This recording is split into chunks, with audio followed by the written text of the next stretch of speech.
Hey, real quick, if you've ever driven an automatic transmission car, you might be killing it right now and you don't even know it. I'm not talking about aggressive driving or skipping oil changes. I'm talking about small, everyday habits that feel totally harmless but are quietly destroying your transmission from the inside out. Stick around, because by the end of this video, you're going to look at how you drive completely differently.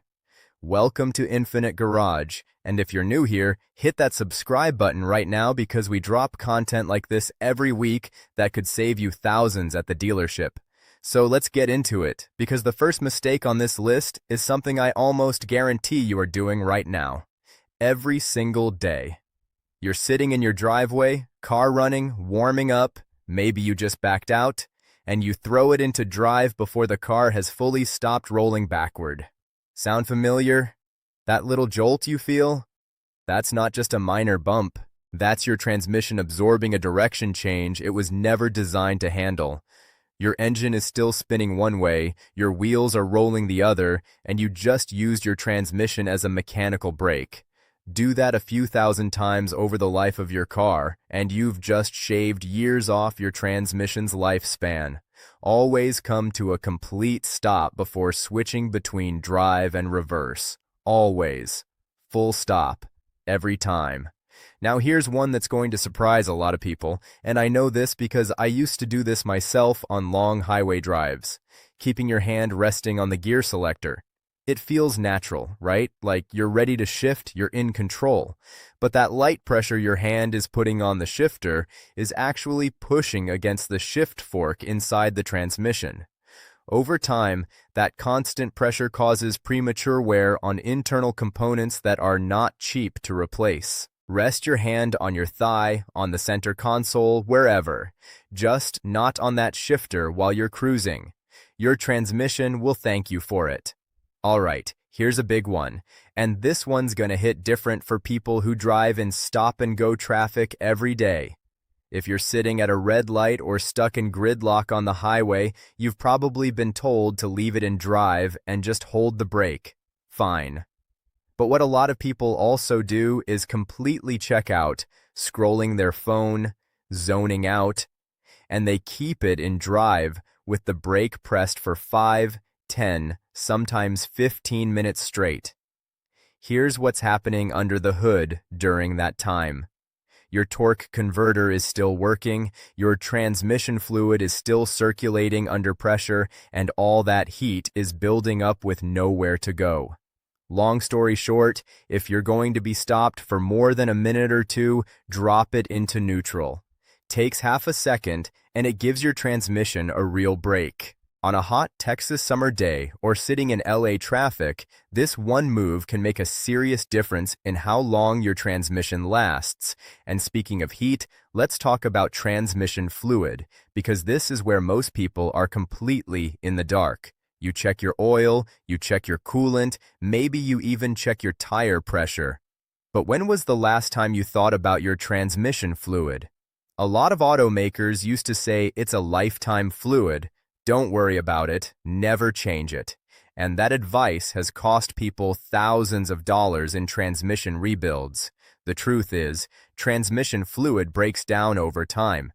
It loses its ability to lubricate and cool the internal components. For most vehicles, you want to be thinking about a fluid check somewhere around 30,000 to 60,000 miles, depending on your driving conditions.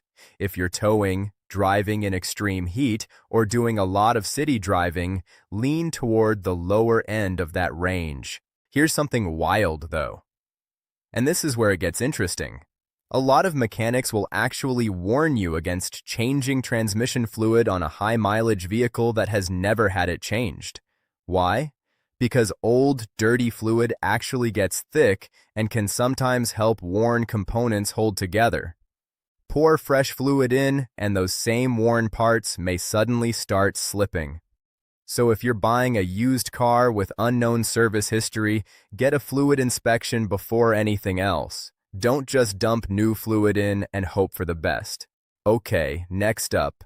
And this one blows people's minds every time. You're on the highway doing 70, and you decide to pass someone. You floor it. The transmission kicks down into a lower gear, engine roars, you pass and pull back into the right lane. Fine, normal. But here's the mistake. Coasting down immediately after that hard acceleration and then immediately going back to full throttle before the transmission has had a chance to settle. Rapid, repeated throttle pedal stomping, especially in and out of passing situations, creates massive heat spikes in your transmission fluid. It's not the one big acceleration that's the problem. It's the rapid cycling. Smooth, deliberate acceleration and deceleration will always be kinder to your drivetrain than jerky, impulsive inputs. Now let's talk about something everyone who's ever been late to work can relate to. You start your car on a cold morning, throw it in drive, and take off immediately. On a cold engine, your transmission fluid hasn't had a chance to warm up and circulate properly. Fluid that's cold is thicker, it moves slower, and it doesn't coat internal surfaces as efficiently. Modern cars are built tougher than the ones our parents drove, but giving your car even 30 to 60 seconds before you start moving, not just idling, but taking it easy for the first mile or two, makes a real difference in long-term wear. Think of it like warming up before a workout. You wouldn't sprint a mile the second your feet hit the floor in the morning. Last one, and this one's quick but critical. When you park on any kind of incline, a hill, a sloped driveway, a parking garage ramp, and you throw it in park before you fully engage the parking brake, you're putting all that vehicle weight onto a tiny metal pin called the parking pawl. If that pin ever fails or snaps, your car rolls. And replacing a damaged parking pawl means dropping the transmission. The fix is dead simple. Hold the brake, engage your parking brake first, then shift into park, then release the brake. That way the parking brake holds the weight, not the transmission. So to wrap it all up, stop shifting between drive and reverse while the car's still moving. Keep your hand off the shifter while driving. Drop into neutral during long stops. Stay on top of your transmission fluid. Ease into acceleration instead of cycling hard on the throttle. Give your car a minute to warm up. And use your parking brake every single time you park on an incline. These aren't big changes, but every single one of them can add years to your transmission's life and keep you out of that dealership service bay. If this video helped you out, drop a like. It genuinely helps this channel more than you know. And leave a comment below telling me which one of these habits you were guilty of, because I know I'm not the only one who used to rest their hand on that shifter. Subscribe to Infinite Garage if you haven't already, and check out our next video right over there. We get into more stuff that keeps your car running stronger and longer without breaking the bank. We'll see you there.